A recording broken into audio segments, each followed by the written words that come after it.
Yeah. All right.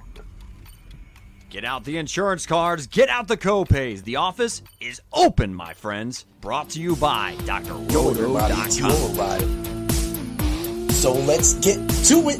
Bring the pain!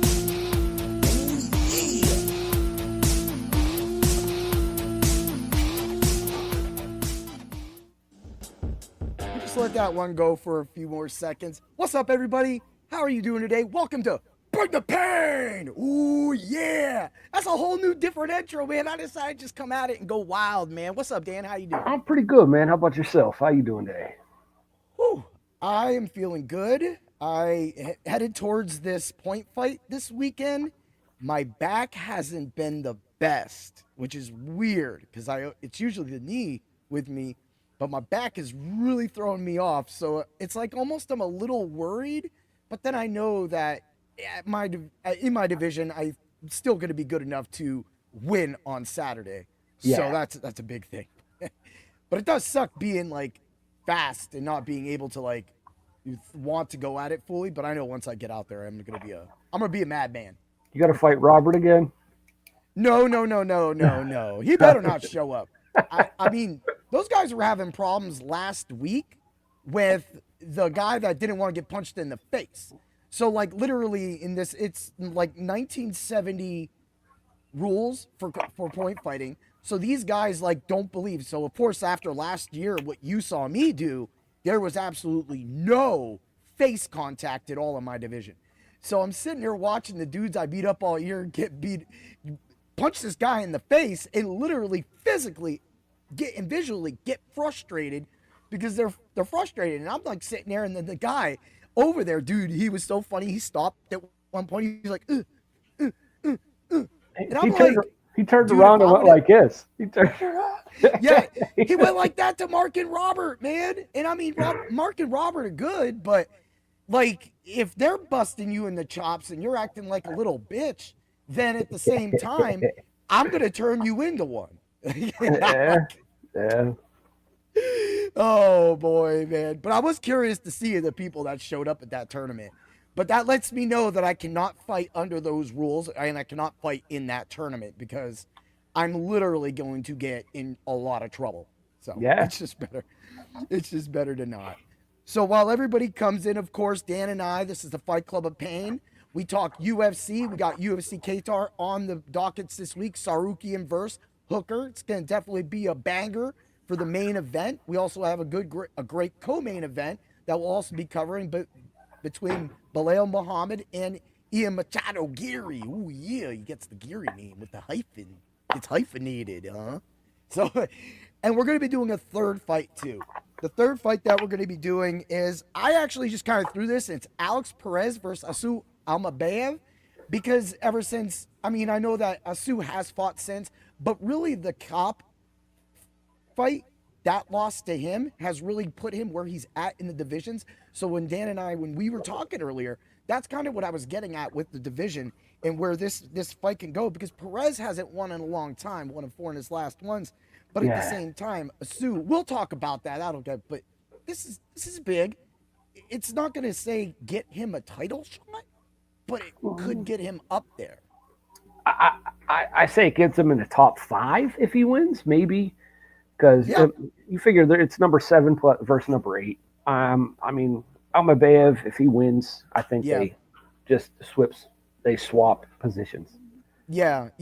And so then that gets really weird too, because if Roval goes out there and beats Cop, then you're going to say, okay, can you really put Almabayev over Cop when Cop's beat him? But if Roval loses, now he's got 2 quality losses. But then that fight's going to be crazy too, because we all know what Cop's going to do if he even makes the fight. And they were like, look, we'll give you a main event. I think Manuel Cop will show up. That fight could go either way, but I mean, even if Royval wins that fight, then he just stays in the top 3. Yeah, and it kind of muddles everything.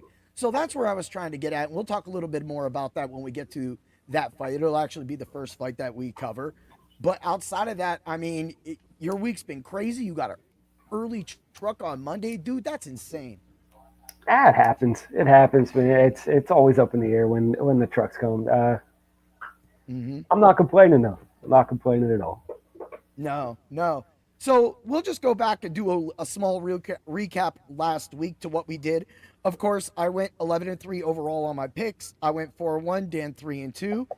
The only difference, me and Dan took a loss for JDM, of course, even though we knew Makachev was going to just eat him up, but he just ate him up. Ate him up. Ragdoll.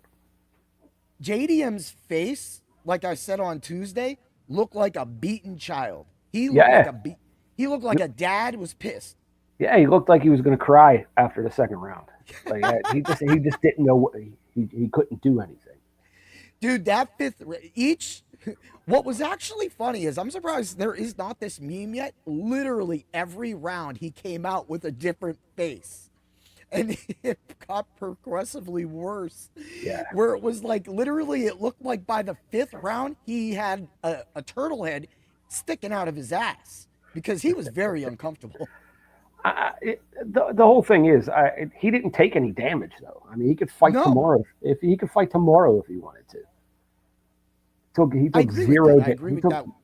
Took zero damage. All he did is lay and pray on him. That's all Makachev did. Yeah, and I'm not gonna talk it down about that approach at all because I always feel like if you are the bigger, stronger man, and I thought JDM would be a little bigger than him, but when I saw that face off and I saw how big Makachev was, I was like, oh no, no, he's a big boy. Yeah, he's just too much, man. He definitely took over that fight. He held him down. It went distance. We knew it was going distance. The money line was on the distance. And then outside of that, man, I'm going to bring it up, man. That Michael Morales game plan was flawless. Yeah, he's a beast. I mean, I was looking past him. Well, go ahead, talk about that a little bit. Nah, I was looking past him. I wanted to see him handle wrestling, but he didn't need to. He needed all he did is use his hands. Yeah, and so it was really weird. He had such a size advantage just being taller. He was leaned over, so his extension, he had his hands out. If Brady shot in at all, but it wasn't even like at that point. It was like Brady would be like, okay, I'm a work. But then when Morales came forward with that blitz, Brady's face just was like whack, whack, whack, whack, whack. And he couldn't take it. He didn't even think about grappling. He just took it and then they would reset and it was back to the same thing. Yeah, I mean, he showed JDM how to fight a wrestler, but JDM didn't listen to it. No. It just, that's just a good man right there. Makachev, he just went out there. He handled business. I mean, this was destiny, literally destiny for him. At this point, to be crowned right now, why not just go out and earn it now rather than have a blemish? Yeah. That's it. But, Makachev also has beaten Tsarukyan. So that says a lot what's going on with Tsarukyan and what's probably next for the step, because we'll talk a lot about that when we get to each of these fights, because I think each of these fights are definite. But dude, Carlos Prates versus Leon Edwards. We called it. We called it. Second round, bro. Yeah, that's what I said. I said second round knockout. We were about a minute and 20 seconds from the third minute of the second round knockout, which we would have had, like what we were talking about, which was a plus 2,200. Wow. That was, we didn't get it, but we were damn close, but we still got the second round knockout, first, second round knockout, second, third round knockout. Of course, that all being a plus 250, plus 330. Yeah, we're going to talk shit because guess what? We called it. So that's what we get to do this week. Yes, sir. I mean, Leon Edwards got nothing left for the top five guys. I don't think he beats anybody in the top five. I agree with that. speaking of Leon Edwards, did you watched that cartoon, didn't you? Yeah. You did? Yeah, it was funny. All right, for everybody who hasn't watched the cartoon, we're going to actually change something up. This is going to be something new. I actually messaged the maker of this actual video, Mahajad. I think it's Mahajad, right? I'm going to make sure I get that right because I want to say his name correctly because, and I have pretty good practice now. And, okay, it's Mojahed Fudalede, or sorry if I screwed it up. Anyway, this dude has been making cartoons of the UFC fights for the last couple weeks. And speaking of the Carlos Prates, Leon Edwards, I want to make sure that you get over to his YouTube page. Check it out. He's also on Facebook and X. You just got to follow this dude, Mojahad, and I'm going to go Fuda Lat. I think I said it. I'm so sorry, but you can laugh at me. But here we go. Let's get to it. Let's get this. Enjoy this. Fight Club of Pain. Change up. Ooh, yeah. This is going to be funny. We'll actually get us with a commercial. Hey, I'm really good about to knock the peoples for the first time on the UFC. I'm going in to dominate. Remind me who I am, and I'll put them away. Too slow, you get knocked out. End of.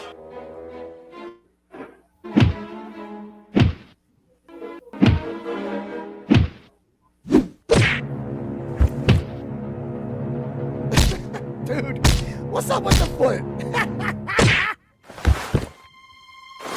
Don't let him bully you, son. He's bullying you, son. We're going to wrestle. Let's wrestle.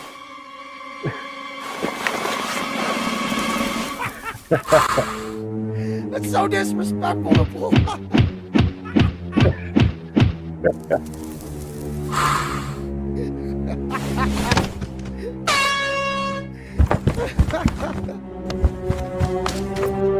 Round 2, fight.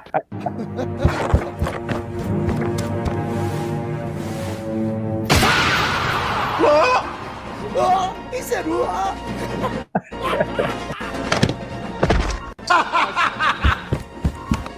Now look at me now.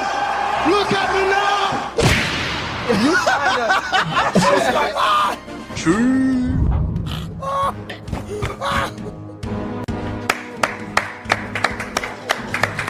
Chama! Nutella cake, bro. Nutella cake.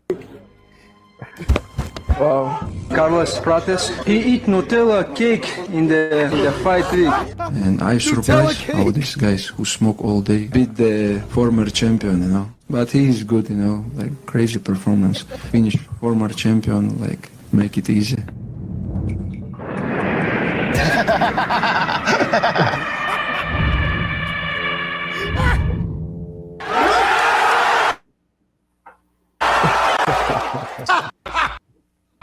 Headshot dead. Headshot dead. You suck. Boom. Roasted. You kinda. Oh. Just wrong.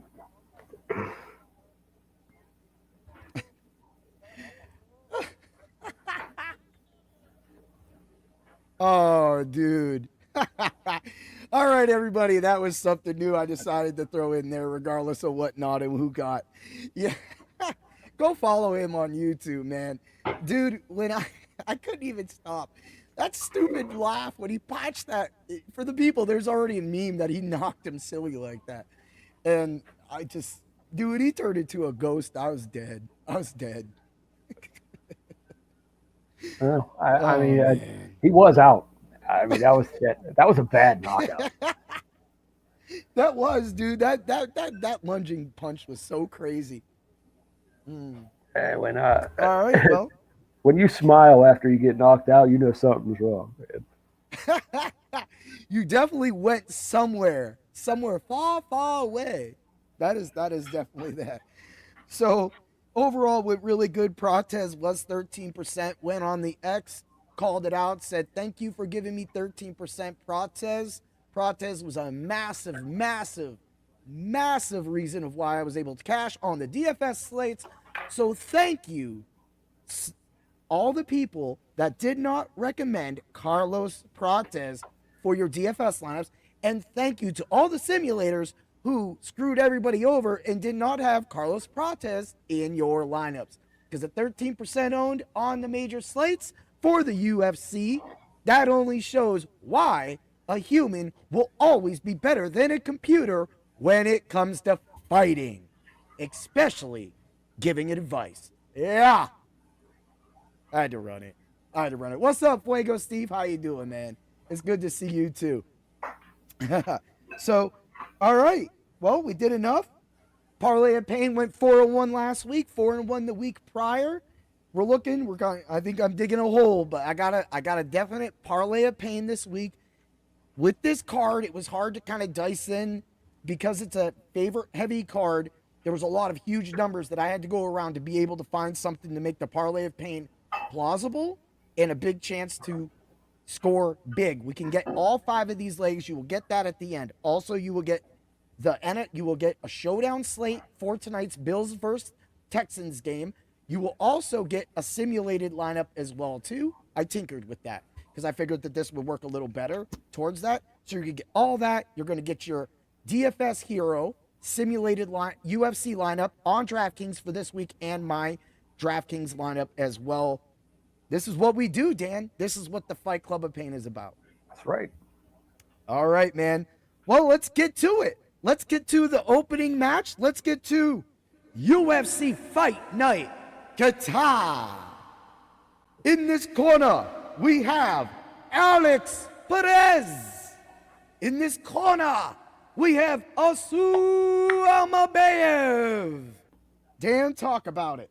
All right, I'm going to start with Perez, man. He's the number 7 flyweight in the world, but I don't know why. He's 1-4 in his last 5 fights, and he hasn't fought in over a year due to a knee injury. He should not be in the top 10. There's a lot of guys that deserve that number 7 spot more than he does because he rarely fights. He's only fought 5 times since 2019. Go on. But he's a well-rounded fighter, and he's comfortable wherever the fight brings him. Hopefully he trusts that knee because if he does, he'll become that explosive fighter that he's known to be. And he's good on the feet, he's good on the ground, and he does like to use his clinch, and that's a lot of leg power. So I hope he trusts that knee. Almabayev, he's the number 8 flyweight in the world. He's 5-1 in his last 6. He's a smothering grappler, and he has a relentless chain wrestling. He's still trying to find himself as a striker, but he is steady on his feet and puts together really good combinations to get in for the clinch. Man, bro, I could tell you right now, I could marry you clearly on the way that you deliver these every single week. Cheers to that, my friend. Dan is right. We have what's going to be a has-been in this fight with someone who had practically everything given to him at this point. Not saying the UFC gave it to him, but had the right moment up until, like we were saying earlier, Manel Kopp beating him. And that is Asu Almabayev. Asu Almabayev is going to be Almabayev. That's actually the easiest name, even though I'm saying it. I need to just get more drink. I got to get more some stuff here. Yo, what's up, Replay Real? We're doing the UFC. You think, okay, so we will get to these questions right now. We're actually 2 fights away from that fight. We will talk about that as well, get too. to it. And I see you replay Real. Yeah. It's good to see everybody, man. What's up? All right. So in this thing, Alex Perez does have the skills to knock out and tap Asu Almabayev, right? But I don't think he can do that. I just feel right now, as you were talking about, that Asu has the better overall body. Plus, I don't like Perez's size anymore. He's like a twig. And Almabayev is going to be able to sit there and grab him and be able to do what he wants. Now, I do worry a little bit with the striking of Alex Perez because I think he can tat up. You brought up the knee. The knee is a perfect way to stop Asu shooting. But do you think that's going to be able to stop Asu from shooting? I don't think so, man. he shoots, like I said, he shoots and then he shoots and then he shoots. He's relentless with the chain wrestling, so he's going to keep trying to get that takedown. I agree with that 100%, man. This fight right here, the reason why I brought this fight to the Fight Club of Pain was because of the implications. As we were talking about earlier, if Asu wins this match, he will hop over Perez. Perez is probably going to go down 2 spots. But because we have Rovell versus Kopp later in December, that's not going to determine the full positioning for Asu yet. Because as we were talking about earlier, Kopp, if he wins, if he beats Rovell, Kopp's moving up. But if he loses, I still can't put Asu above Kopp, even though Kopp is relentless. Do you agree with that statement, or do you see this division going a different way? I think no matter what, we have to wait for the Brandon Moreno fight in a few weeks and the Josh Van Pantoja fight to see where this whole division is going right now. I agree with that 100%, because if Pantoja loses to Van, that puts Pantoja right up in there. And Pantoja and Asu right now? Oh, I don't know about that. That'd be a crazy match, but it's going to be Pantoja winning. So right now, I don't see Asu getting a title shot until he fights either Tyra, Royval, Moreno, or the winner of Van Pantoja. I mean, he has to win at least 2 more to even be considered in a title shot. Honestly, the only thing he can do right now is beat Perez. Yeah. So Asu Almabayev, you better go whoop his ass, because that's the only way you're going to get any kind of lickings from any of that. Because I don't, like, I'm not going to say it, but I can see Brandon Moreno knocking him out, right? Yeah. I can see it. I can see Royval putting 400 punches in his face. I can see Josh Van scrapping with him, but overall turning him over and doing that. But he is good. Yeah, he's good. Do you think Kopp can beat any of those guys? I think Kopp is it. It depends on which Kopp shows up. Dude. I think he can beat anybody in the world on any given night, but it depends on if the real Kopp shows up. That's right. So with that, let's run through some of the numbers to see where these numbers are running, because I played them. That's what we got. Distance, yes, because a lot of people think this fight is going over. Distance, yes, is a -168. However, distance, no, is a +130. I love to play with those no's. We know that. Knockout, +380. Sub, +310. That is really easy. Both of these guys have sub arsenals. Perez can sub, but he's just been getting subbed a lot, which also plays into the decision no bet, which I love on Almabayev. A -148, saying you give me a finish on the Asu side, and if it goes distance, I get my money back. So that's almost a no-brainer. Under 2.5 rounds at +154 is kind of septic. It can happen, it might not happen. But what I really like about it on the Asu side is sub second, third round +900. And I love the second minute of any round is a +1200. Money line distance, yes, +106. Knockout and sub for Almabayev is a +280. On the Perez side, knockout and points +210. Knockout second, third round is a +1200. Money line distance, yes, is a +352. Decision no bet +160. What is that got you thinking, Dan? I think everybody thinks this is going to decision. Yeah. So who do you got winning? I got Almabayev winning by decision. All right, that's a 106.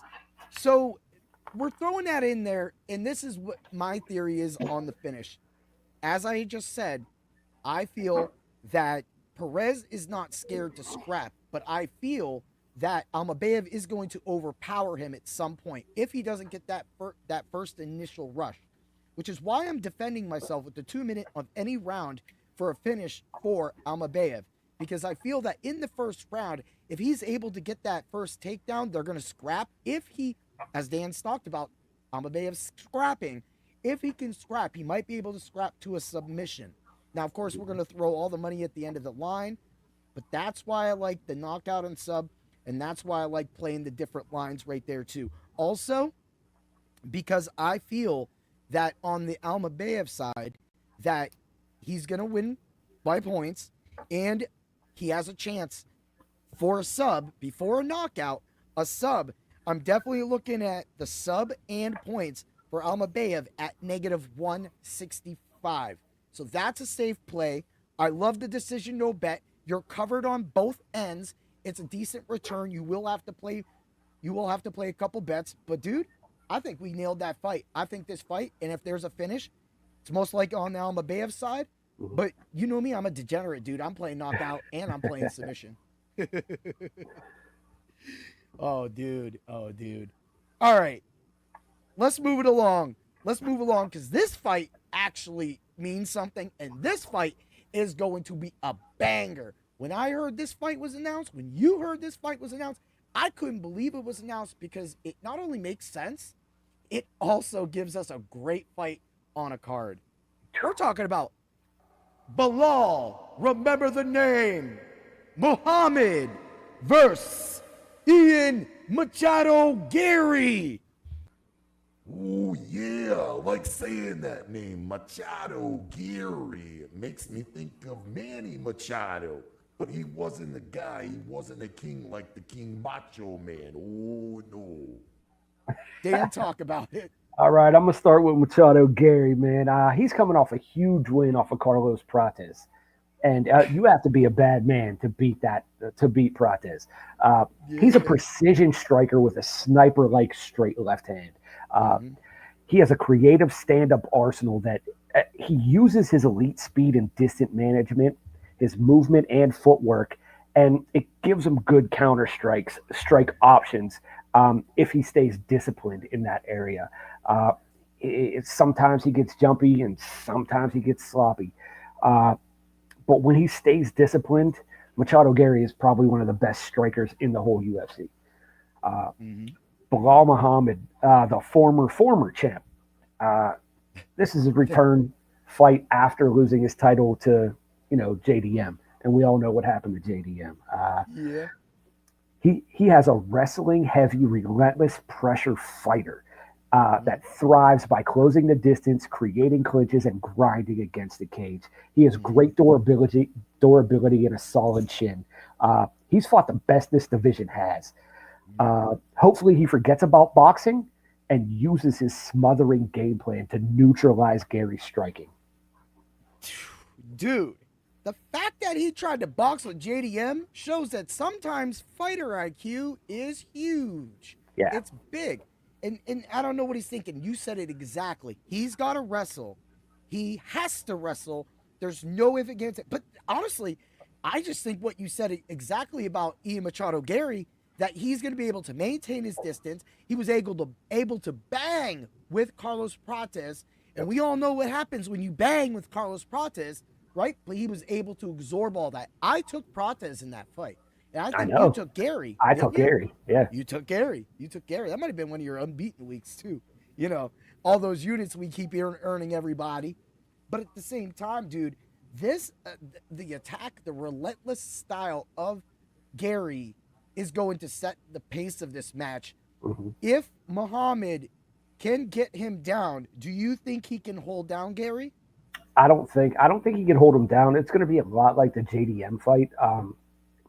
Gary's real good at getting up when he's on his back, and he has really good takedown defense also. Yeah. I want to say something, too. This kind of goes to where Gary's body type kind of benefits him. He's like a skinny dude. He's like just a skinny dude. He's really long for the division, too. Yeah. Yeah, he's really long and lean for the division, and I think that's good. Plus, everyone forgets Gary is a BJJ black belt. So that is right. If it goes to the ground, Muhammad better watch for a submission too. You better let's talk about some of those things. So let's run through the numbers because we know we got them. We got those numbers. Distance, no, -270, or that's actually distance. That might have changed. It's -280 now. We got knockout plus 350, sub plus 650, under 2.5 rounds plus 235. Well, I don't know, man. They get me. On the Gary side, we got negative 320 for the decision no bet. I love it. That gives you some action where you can get it. Money line and distance, yes, for Gary, because it is going to be hard to finish Belal Muhammad. He is actually a really good fighter, even though some people think he's boring. He is very durable. The champ in that division is boring. He just proved it on Saturday. But, boring wins championships. It does. So that's where the boring could take this fight over. So first and second round on the Gary side, of course, plus 600. I love the action. I want him to get in the face. If Gary is to make a leap and bound in this division, put a name for himself, and put himself into a title discussion, he has to knock out Belal Muhammad. He has to. That's to me, you have to do that. That's why Carlos Prates, even after losing to Gary, gets to call out the champ, because he's knocking people out. So I feel that that's it. Knockout in points is safe at negative 210 on the Gary side. Knockout and sub plus 290. I like that. I'm going to run this through the Muhammad real quick, and we'll get back into the fight theory. Muhammad, sub in points plus 240. Money line distance, yes, plus 274. Decision no bet plus 230. I like that. I'll play. I've got a quarter of a unit on that. And sub, second and third round. Look, if Muhammad, I called him Muhammad, Belal Muhammad wants us to remember his name, you're going to need to tap out Ian Machado Gary in the second or third round for a plus 2,700. You hear that? 2,700 for a chance. A chance at a big payout. I'm going to throw down a half unit on that. Dan, what do you got from those numbers, my brother? To me, it sounds like everybody thinks this is going the distance also. Mm-hmm. Oh, yeah. Oh, yeah. Everybody wants it to go the distance, but I want to will this shit right into existence that we're going to get a finish from Gary or Muhammad. Who you got winning? I think this plays out exactly the way the JDM fight did for Belal Muhammad. I think he's going to try to stand and bang with Chadu Gary, and his hands just aren't good enough to fight with the best of the division. He needs to rely on what brought him to the dance. Isn't that what they say in football? Rely on what brings you to the dance. Exactly. If he doesn't wrestle, I think it's going to be a close fight. Mm-hmm. And I think it's going to be a split decision, but I think Gary's going to win. Gary's going to win. And right now, the money line, of course, for Gary is a negative 265. I like that. Gary, of course, negative 265 and negative 280 updated parlayed together is a negative 120. That gives you everything you need, and it gives you a little extra money. I think that's easy. That's why I love the decision no bet as well, too. It's a negative 320. You throw in the money. You get some action on the finish. If you don't, you get your money back, but you also have the parlay that Dan just suggested, and that will win you some money. But you know me, man. I'm doing it, and I'm going to go live right now. I actually did not pick this fight because I'm kind of scared to pick against Belal Muhammad, but I am going to pick Ian Machado Gary, and let's do Ian Machado Gary finish. All right? So this is it. This is what we do. And everybody's going to think I'm crazy. I'm crazy, right, Dan? I'm crazy, right, Dan? Yeah. We're going to do Ian Machado Gary winning minute. We're not going to pick the round. We're just going to pick the winning minute. The winning minute. And that is going to be, you know how we roll it? We're going to do fourth minute. That's a plus 1,000 of any minute. So that's way we get a chance at the end of the first round when they size up. Maybe Belal fails on a couples, send. We get that knockout. No. Second round, a little more feel out. He takes Gary down. Gary gets up because Belal kind of tires out. But, you know, he's got a good tank. Bam, snap, right before the bell. Fourth minute, we get that. I like that. I'm going to play that. But, of course, I got the knockout first and second round. I got the knockout in points at negative 210. That's what I'm playing. So that way I get the action all across the board with Gary, and we're going to win some money, man. We are. Yeah. All right, brother, man. You ready to move on? I'm ready. All right, here we go. UFC Fight Night, Qatar. Main event pits. Omen, the mouth runner, the shit talker, Tsarukyan vs. Dan Hooker. Dan, talk about it. Defend your fighter. All right, man. You gave me Dan Hooker this week. He's on a 3-fight winning streak, but he's coming off a real bad injury. He's a long-range sniper when it comes to his fighting style. He's fast on his feet, and he has a dangerous arsenal at his expense. He uses knees, elbows, and, of course, fists. He packs KO power in every aspect of it. He is a little bit shaky in the bottom position, but he does scramble well to get back to his feet. His plan is to keep it on the feet and piece up Tsarukyan to make it a long night. Ooh-wee. We're talking about Armin Tsarukyan. This crazy name. We're talking about the Kalaketsa. Oh, yeah, say that twice time.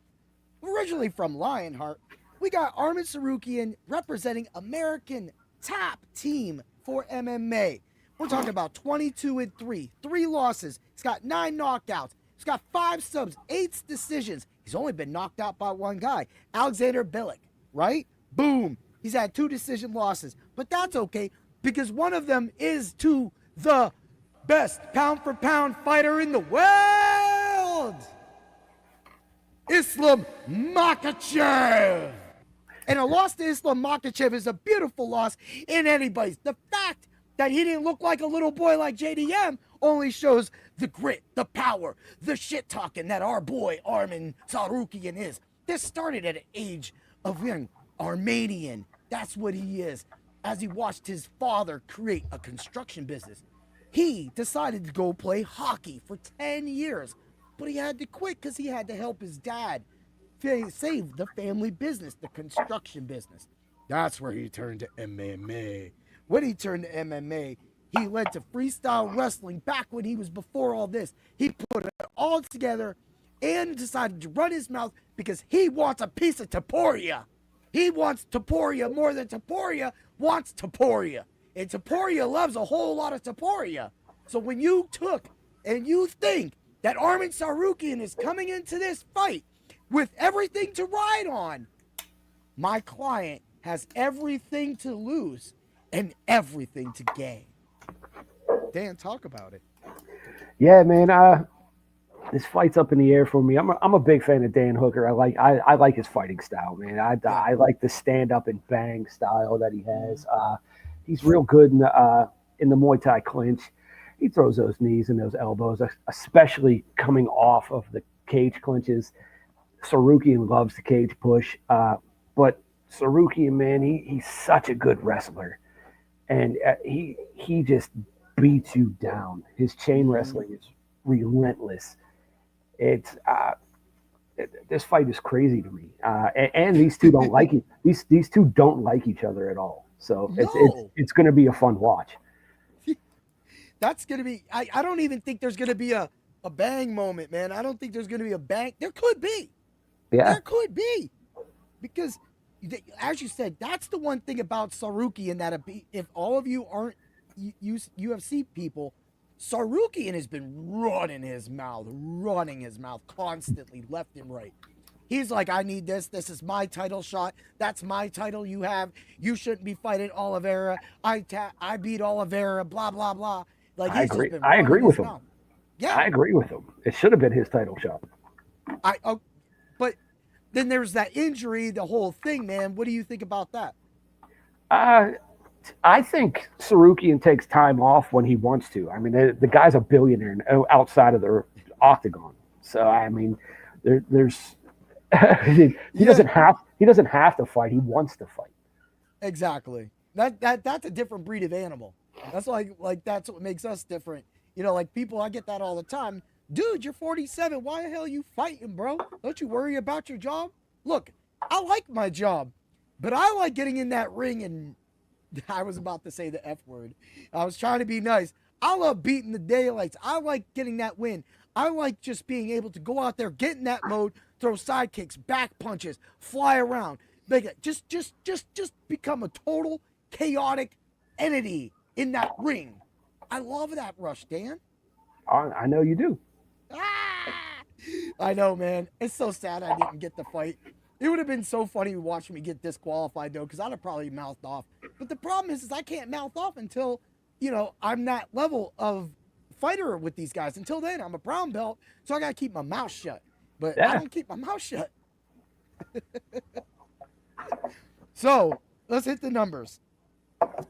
I love the number one, the best bet I love for this fight is under 3.5 rounds at negative 128. I think if there's a finish, it's happening under 3.5, and I almost want to say that's easy money to me.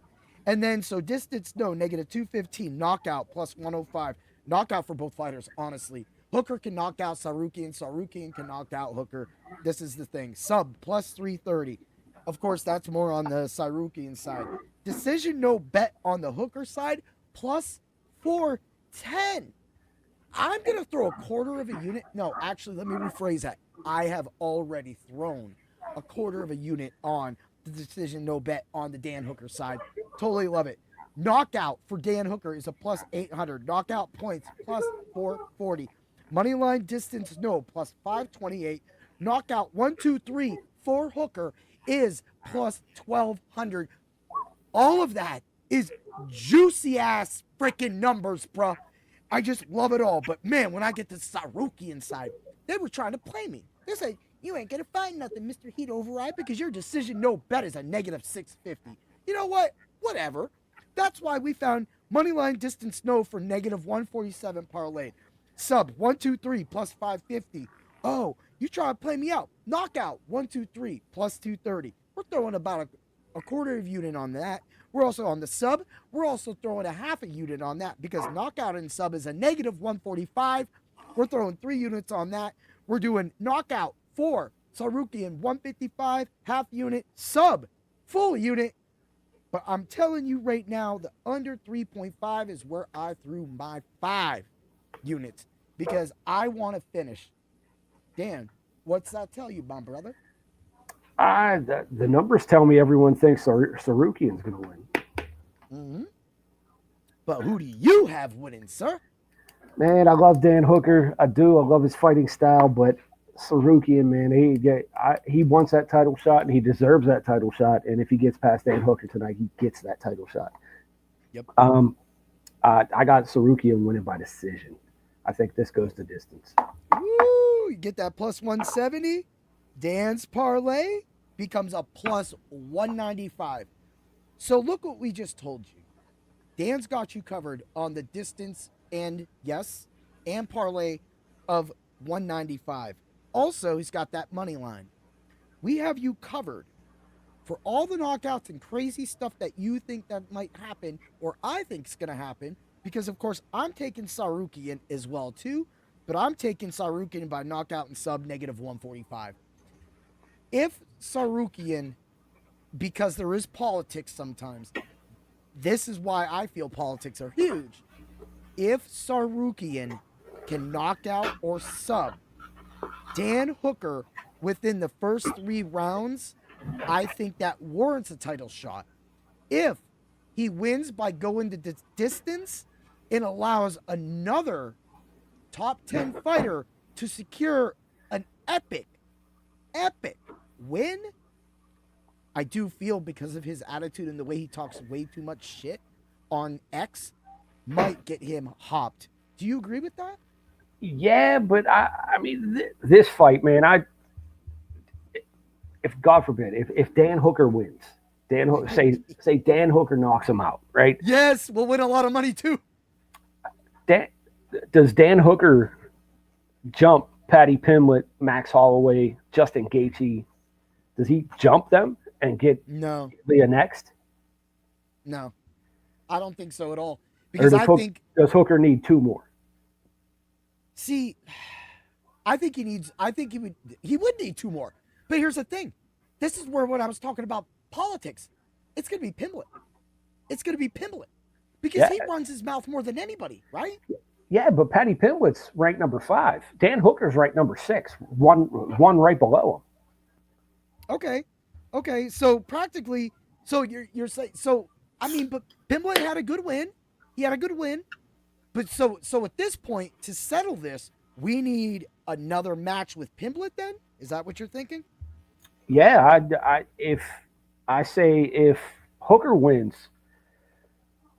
if Hooker beats Tsarukyan, I think he needs to fight either Patty or Justin Gaethje, man, because I wanted to see that Justin Gaethje Dan Hooker fight that got canceled. Dude, look at you coming back from the past, dude. I knew where you going. I knew it because I know you don't want to see Max Holloway versus Dan Hooker. You don't want that. I think Max Holloway would piece Dan Hooker up. Exactly. So now that we're talking about these champions, the lightweight division, and who Topuria should fight. And we talked about Tsarukyan wins this. He's going to run his mouth. He's number 1. He deserves it. He beat Oliveira. Oliveira just won in handily fashion. To me, it comes down to Holloway, Gaethje wanting that title shot, which I think has been pushed aside, Pimblett, and Hooker. If Hooker wins, it puts him in discussion. But as it says, you need to see him win one more fight. But if Tsarukyan wins this, there's no way that a fight between Holloway and Pimblett could jump him, or is it? They're saying Holloway and Oliveira are going to fight for the BMF belt early next year, so probably February-ish. So Holloway and Oliveira are going to fight again for that. That's their second fight. But I mean, whoever wins that fight should win. Or should be the number 1 guy, and fight the winner. If Tsarukyan wins, fight the winner of Tsarukyan and Topuria. Okay, now this goes back. Do you want to see Holloway Topuria? I do. I want to see it at 155. I want to see a I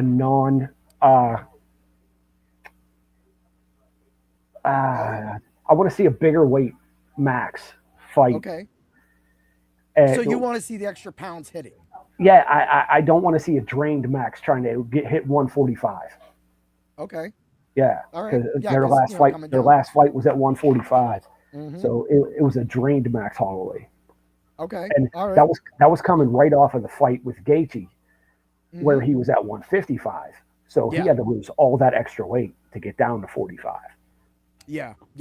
This is what we do, people. This is what makes the Fight Club of Pain crazy, because like I said, there's a lot of podcasts, a lot of smarks out there that are going to give you a lot of this information, but what me and Dan provide here is a different idea, a theory, a thought. Is there a finish? Isn't there a finish? What about this? We could do this all day. That's why we got this, man. But man, this is what I love to do, and this is why, and I feel bad that I'm going to say this, but this is what makes the UFC, DFS, and betting more enthralling. I say it every single week, but every single week I get more excitement, especially with all the lineup trains and everything that gets muddled down at this time of the NFL season. The UFC is still running strong, coming off a massively strong pay-per-view, still being able to put out a pay-per-view like this, Dan. Yeah. I mean, the top 3 fights on this card are fantastic, and plus, what we got WCA on this card now, right? Yes, we got Waldo Cortez Acosta fighting his 5th fight, of course, against Shamil Gaziev. Shamil Gaziev was in a smash match. He was going to beat the brakes off of Sergey Spivaks, and now he literally is going to be an underdog because WCA don't give a shit. He'll fight anybody. Yeah, he'll fight anybody. Dude, he'll get poked in the eye, come back out, and knock your head off. Yeah. Seriously. That fight was crazy too. But, dude, this is, and you got to go back. You got Beskat Almakhan, fighting Alexander Topuria. Speaking of Topuria, so that's a really nice close. You got Nicholas Dalby fighting Sagid Izgazemegev. So, whatever. I'm not going to say it. You get the whole fight. But, people, this is why it's free. It's fun. It's part of Dr. Roto. And let me just tell y'all right now, y'all ready for it? because Dan doesn't know about this. I held this off. For the next few days, for the week, we have lit up a code. We are giving you access to Dr. Roto using the code word playoffs, and you will get access to our site. That means you can go into the subs only Discord. Once you get authorized there, go follow the subs only Discord, pop in, and you can attend Dr. Roto's 10:30 a.m. Sunday show for your starting 6 questions to make it to your fantasy football playoffs this year. These are vital 10 days. These are the last 2 weeks in most 13-week leagues, and you need that help, and you're getting it free from Dr. Roto. Also, you will be able to see the 5-tastic picks, which are amazing. Went 4-1 on a parlay round robin last week as well too. The 5-tastic picks have been hitting and solid. You will be behind the paywall using code word playoffs. If there's a problem or something like that, the timing is off right now, then just hit us up on the X or at Dr. Roto on Facebook. We will make sure that we get that handled for you. But we are giving you Dr. Roto. You are getting all of that great site. You're getting the IDP. You're getting Doctor. You're getting Danger. You're getting Lou. You're getting Trevor. Trevor, $100,000 winner. They're getting you too, bro. They're getting you too. You're getting the Fight Club of Pain, dude. And seriously, literally one of the.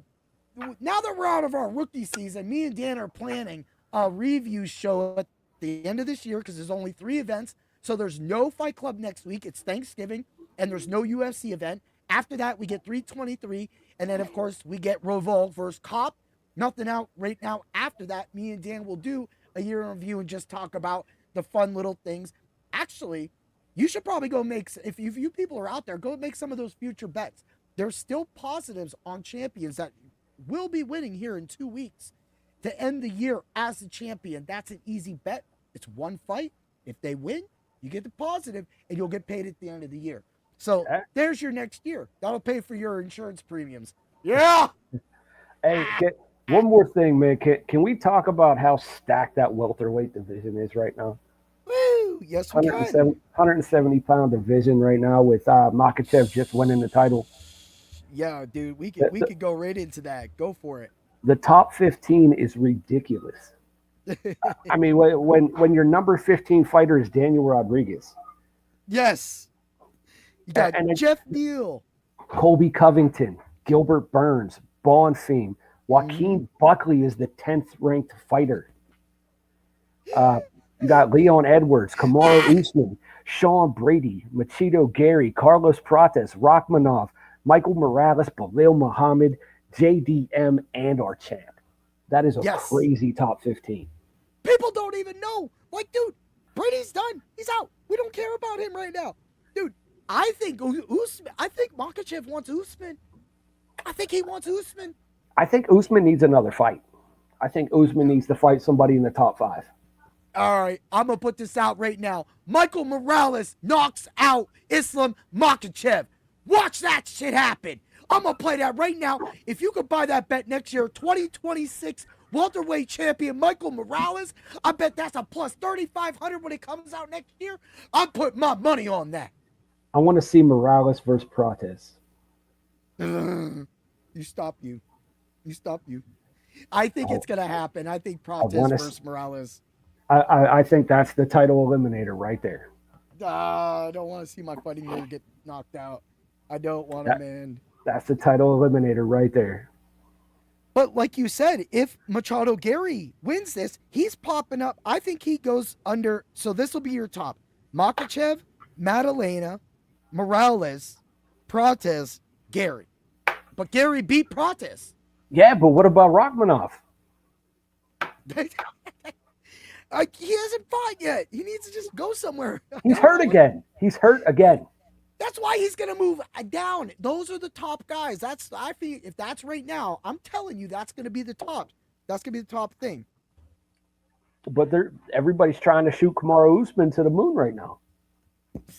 Hey, I'd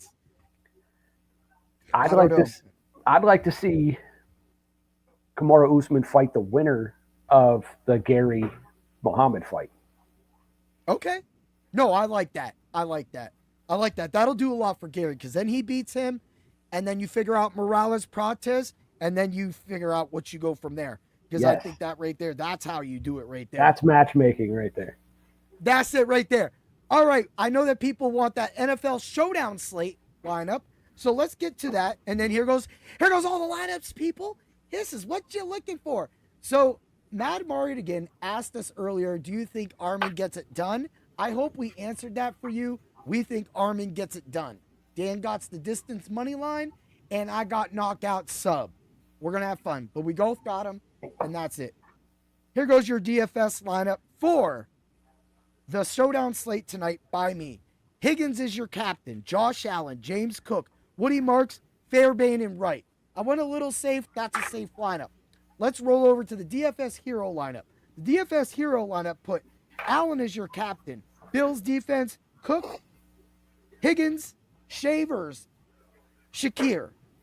If you take the Bills defense, eliminate him, you can get Fairbairn. I think Fairbairn's probably going to be a more solid pick than the Bills, because if the Texans do move the ball against the Bills, then they're most likely going to be kicking field goals. Fairbairn is off of 2 games, 18, I think, in his last one, and 15, 14 on the one previous to that. So that's kind of what I'm looking at. I know Replay Reel was looking for angle. Replay Reel, a lot of people are using Shavers as the DFS, lineup saving. I think in a blowout, no matter what, Higgins is getting enough play, and I don't think enough people will be on the Higgins, although as you can see, when I did the simulation, Higgins did pop in the simulation, but I was able to save money and get better players by being able to put him as my captain. So if you got another question, ask that. But dude, I got a DFS lineup for UFC Qatar. I'm making mine right now. Give me 1 second. You're getting, so while Dan makes his, I'm going, okay, now mind you, this is because of prices. So when I say this, hopefully Dan's right about that one fight with going the distance. All right, Tsarukyan, Muhammad, there you go. If Muhammad and Gary go the distance and Muhammad's able to wrestle, great. Bogdan Grad, Almabayev, Gaziv, and Ozadimir. Now look, that was before, it was Gaziv before WCA got added. So with that being said, I'm going to give you the DFS Hero simulated lineup, and the simulated lineup on DraftKings. Use code word DOC at DFS Hero. You will get 20% off. Also, just use code word playoffs and you get Dr. Roto for 5 days. After that, use code word win. You get a percentage off of your playoffs. All right, with everything going on, here is your simulated UFC lineup for this week. We got Rockman, Taporia, Tsarukyan, Freeman, Hermanson, Dalby.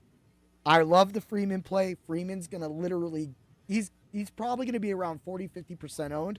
So I love that play. The Taporia play, that's also a sneaky play. You're probably going to get him at 17 to 20%. So I like that play as well, the Taporia play. Dan, what's your lineup? I'm going Dan Hooker, Machado Gary, Alonzo Menningfield, Riley, Ozdemir, and Almabayev. Wow, I love that lineup. I like that lineup. That lineup's really rocking, man. And even with the Dalby, Dalby you can actually switch out for Dan Hooker. So on that lineup, you could switch out for him, and then you could even go up to Bilal Muhammad or Grod off of that. So then you would have Rockman, Taporia, Tsarukyan, Freeman, Grod, and Hooker. Or take Grod out and put Bilal Muhammad. Honestly, I think that probably is the winner right there. That's a really good lineup.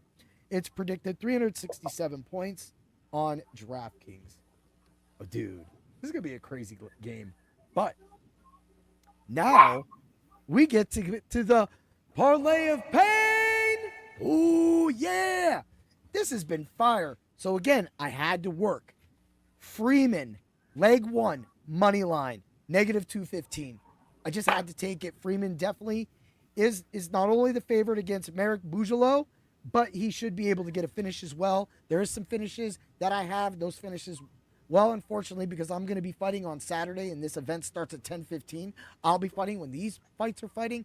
So I will not be able to get you those bets, but definitely look, I'll try to have that in the subs only Discord at Dr. Roto. So all the new people that come to Dr. Roto and want that UFC coverage, that awesome UFC coverage, we're up like 100 units for the year. You can get it for free with the code word playoffs. So Freeman, money line, leg 1, -215. Leg 2, Dalby fight, no distance, -106.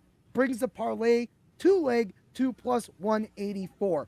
We're going the Riley fight, distance, no, -146. Reason why we're going distance, no, is those some had been between the knockouts, the 1 and 2s. The 146 was actually the safest of the bets. That's what we're trying to do. We're not making a safety parlay. We're trying to get that. That's somebody else's job, and they rock as hell. Hello, those guys are awesome. Hermanson, distance, no, -102. Brings it to, well, the 3-leg is a plus 379. Now we're at 4-leg plus 850. The 5th and final leg, remember when I was talking about distance? Under 3.5 rounds for the Tsarukyan fight is a -132. I thought that this may be one of the safer bets that I want to make by taking a chance at a finish for this fight. It brings the parlay of pain to a plus 1569. People, you have to round robin that. When I say I go 4-1, 4-1, and then I'm going 4-1 for the money line, you can look at the 3 losses, but the round robin takes the 4 wins and makes the 4-pack parlay, the 3-pack parlays, and the 2-pack parlays off of that. With a lot of these numbers being, of course, negatives, but close to the money lines, you're going to be able to get a lot of positives on the doubles and triples that'll be able to turn your money. Again, when we look at these parlays, you're looking at that 1569. And the sauce that we've been doing at Dr. Roto has been, and what me and Dan have been preaching, has been the round robin. Because, look, I'm putting in 26 to probably about 150 bets, right? So my out the door is anywhere from $5 to $6. If all 5 legs hit, I have over $100 chance at over $100. But even when they don't, when they go 4-1, I still return 40 to 50 to $60 on just a few dollars, people. Few dollars. This is the education that we try to teach to help you build your bankrolls. Dan, man, another amazing show, bro. What you got coming at me? I had fun, man. It's been a trip, man. We only got what two more left for the year. 2 more. We got UFC 323, and then of course we got the UFC, and that's Rovel versus Cop, dude. Yeah. Like, okay, so for the people that really aren't really looking, we'll give a quick one so I know we got this next one. So 323 it features, of course, Dvalishvili versus Peter Yan, which, I know people are giving Peter Yan, he's not beating Dvalishvili. Just put that there. Alexander Pantoja versus Joshua Van. Love it. Moreno versus Teixeira, right? This is what we're talking about. You get Cejudo versus Peyton Talbot. What a great fight. And Jan Blachowicz is back. Yes, with Bogdan Goskov. That's like take the most hard-nosed junk dudes, and they're not junk like skill-wise, and just ram them in together and just let them just knock each other out. I love the Terrence McKinney Chris Duncan fight on there too. And that's the problem. I love the problem, Chris Duncan, man. I want him to get on the freaking podcast. He wants to come on. He needs to come on. Dude. But go on. And then Macy Barber got dropped to the prelims, but Macy Barber's fighting Silva. Yeah. Yep. And we just talked about Macy Barber, dude. Literally. Like a week or 2 ago. And how that her comeback to this moment, I got Barber winning already, just because I watched that thing. I know Silva's awesome. Might have Silva winning in some way. But I don't want to even, Nazim Sadikov versus Fares Ziem. That's an amazing lightweight match. You got Vittori against Bruno Ferreira. Dude, that's a great fight too. Edison Barboza, Jalen Turner. I mean, Ibo Aslan. We got Awu Banaruski. Dude, and then we got Mansour Abdul Malak. That Edison Barboza versus Jalen Turner is going to be a banger. Yeah, that's what I'm saying. This whole card, people don't think, and we got our soft ass dude Myron Santos starting the whole thing off. You know, so I hope he wakes up, man. I think he's been sleeping for a couple fights, but dude, Man, he only lost one fight though. He only lost one fight. he fell asleep. He fell asleep for me. He did fall asleep. And I'm just he pulled a Malcolm Wellmaker, man. Man, how far did Marvin Vittori fall this year, man? He was main eventing cards at this time last year, and now he's 19-9, and on the early prelims. Barely, he almost got finished in his last fight too. He's bloody as hell, but he just never quits. He never gives up. He just does crazy, wild stuff, and that's what we love this game for, man. You know, I say a lot of crazy things. And it's not just because it's the shiny new toy, the UFC, DFS, and all that stuff. It's just really fun to talk with you and figure these fights out, because I feel that these numbers are better overall than football. And I'd rather play a sport that gives me better numbers to win more money than a muddled down sport that has everybody looking at it and all eyes on it. Look, you got all the touchdown props at -165. Now you have them trying to do the knockouts. And the sport books are trying to keep up with people like us. They can't figure us out because the numbers tell them this is what's going to happen. And they're just like, huh? And they don't understand it. So they're trying to call people, and they don't. Yeah. They're just not catching it, man. That's why I think it's easier to take advantage of. And how many times this year alone have we picked the underdog and won on that, and had people win on the underdogs we picked? Exactly. I mean, the soup can of the week, when we pulled out, that's like the treat. That's like you get the soup can of the week article when it's nice and tasty, when the soup is right? And this whole card soup. So we don't need no soup. That's muddled soup, right? That's right. Just it right there. I mean, RDR. We've talked about a lot of different bets that we've hit over the week. You know what? There's not a football bet hit in 2,700. And you go, oh, well, this guy can score a touchdown as a first touchdown, and it's great. Yeah, but guess what? That happens once, maybe the whole year, and it probably doesn't happen all the time. Yes, there's always a first touchdown guy, but guess what? At only one point can you hit a knockout at plus 2,700. At one point can you hit Aaron Blanchfield getting the choke out at plus 700, at plus 450. Stacked. When you just take what are you going to... Anytime, what are you football people going to do? You going to stack anytime touchdown with first touchdown? How's that going to work out for you when that anytime touchdown doesn't cash, or when the anytime touchdown does cash, but you don't get the first touchdown? So you still lose the bet that you wanted. Why? When you can easily play the UFC at Dr. Roto, you just come here and get our information, listen to our podcast, and you get plus 2,700s, plus 1,400s, plus 2,200s, literally a minute and a half away from happening. This is easy numbers. I don't care about any of the sport books that are watching this. I'm out to find the best numbers and best finishes to win the most money for all of the pain bringers and our subscribers at Dr. Roto and anybody watching, Dan. Man, my favorite one was the Michael Johnson one that I called this year. That was good. That was my favorite. I gotta say that Michael Johnson call was insane. The fact that I even had that stupid ass bet on it was wild. Yeah. But like, you inspired me with your article, and you picked Michael Johnson, and it worked out perfect. He threw up the Philly shell. Dude was all lost up. Look, Jamal's back. Did you hear about what the ball said about him training with young guys? That's like yesterday. Yes. Yeah, man, he's creepy as hell. I think that's going to make everybody want, and on the day that, we got all that other political stuff happening. But dude, I did see that. But you know what? We're fighters. We get punched in the head, and he's going to get punched in the head a lot this week. He got punched in the head a lot with JDM. So he's going to say something stupid. Look, I spar 28-year-olds, 35-year-olds, and there's all, like, my daughter is 14, and she's a black belt, and I spar her. So I get where he came off, But the thing is I'm sparring. I'm not wrestling. So Yeah, I mean, he just comes off creepy anyway. So I mean, it's just he is what he is. Yeah, I mean, he's a.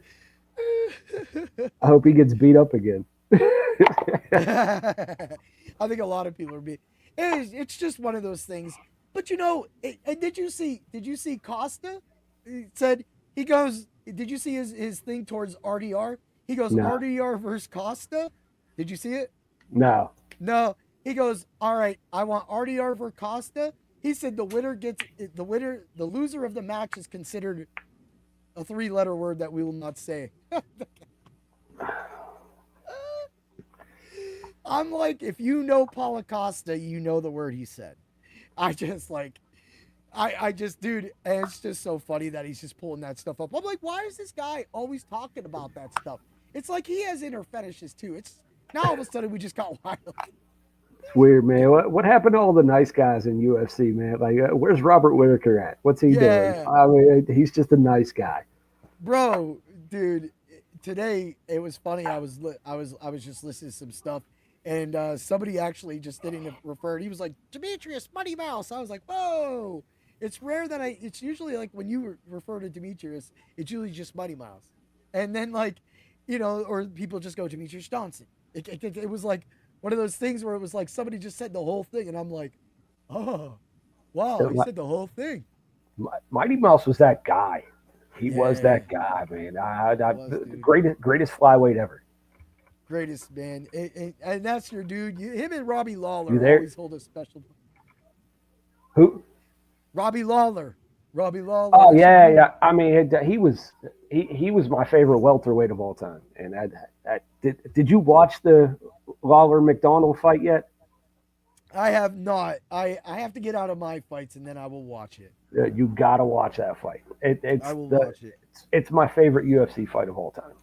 I will definitely watch that. We will get that on. But man, it's another great show, my brother. We had another great day. Yeah. I'm gonna see you in less than or just outside of a week. Yes, sir. The day after Thanksgiving, man. Dude, I got 8 tickets to the Bayfront Brawl. We're gonna have our guy Tony's gonna be fighting in that. So when is that? That's next Wednesday. Oh yeah, not gonna be able to make it. I know. I threw it out there. I dropped it on you. I waited, and I figured it's the middle of the week. There's probably no way. There's Thanksgiving. It's family time. I do all the cooking on Thanksgiving, so I'll be cooking, man. Yeah, there you go. But hey, at least we got it out there. At least I know. I threw some at Blake that I talk about, and I was like, hey, if you guys can make it, you and Tia, come on up. We'll throw that at. I'll throw you 2 tickets, and then the team's getting the rest. Me and Mahler are going. We're gonna watch some Bizarro boxing, and then there's gonna be some MMA. Our guy Tony Moffat's gonna be fighting in the octagon again. So he's gonna be fighting. He's like featherweight. Dude's like light. We were ripping on him how light he was. He's like Molly's size. I think Molly's bigger than Tony. And that's what makes her lethal when they spar, because like. Then that just negates any of his speed because Molly's so super fast. That just kind of happens, man. All right, man. I'm gonna bow it out like this. I've got a tournament, so everybody that joins Dr. Roto using code word playoffs, expect that. But if you stay with Dr. Roto, me and Dan will make sure that you win a lot of money playing UFC. You want to check out all the podcasts. The Ultra Contrarian Show will be tomorrow. Unfortunately, Steve won't be able to make it as of right now that we know of, because again, I've got geese to wash or iron or whatever not, man, and we got football to watch. Well, I do. I want to go win some money tonight, so maybe I can do a kata, right? That's right. Getting the grand champion. But that's what we're doing, and I want to say thank you for the people that commented, watched, shared, used this. Please like, follow, share Dr. Roto and Bring the Pain on YouTube, Facebook. Tell your friends. We're just having a good time, people. We want you to come in. We want to find finishes with you. We want to win you money. Who doesn't want to win money? Do you want to win money? Because we want you to win money. And that's what we're doing. Just jump on, people. All right, Dan. I love you, man. Another brother. great show. We're going to have and you catch us in 2 weeks for UFC 323 as we get ready to bring the pain. Yo, everybody, it's Yo Ride. So let's get to it. Bring the pain. Thanks for stopping by the office. Get your fantasy prescription by subscribing to the channel and checking out drroto.com. Until the next visit, be well